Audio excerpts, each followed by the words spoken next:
In this video, I want to show you how to use the IFERROR function to help clean up data within your spreadsheet or table. What I was trying to do here is I wanted to calculate the salary percentage change. I wanted to see the percentage change from the current year, this year's salary versus last year's salary. So what I did is I divided the current year salary by the previous year's salary.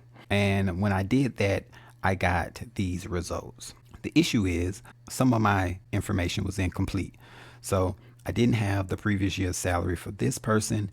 I didn't have it for this person. And I had some text in the previous year's salary for this person. And because of that, I got these errors. I don't want to present this, so I want to clean this up so these errors don't show. So what I'm going to use is the IFERROR function equals IFERROR. I want to divide the current year by the previous year minus 1 because I want to get a percentage. And I'm saying if an error appears, I want you to enter a 0. So I'm just going to put quote, quote, and I'm going to close this off.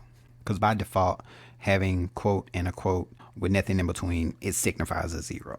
I'm going to hit enter. And when I do that, I'm going to hit autofill. Check that.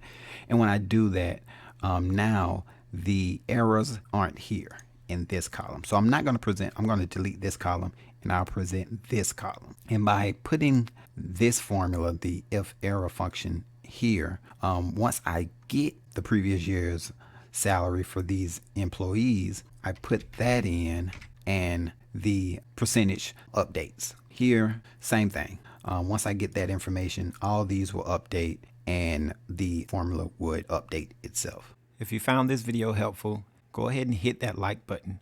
If you're new to this channel, subscribe for more tips like this.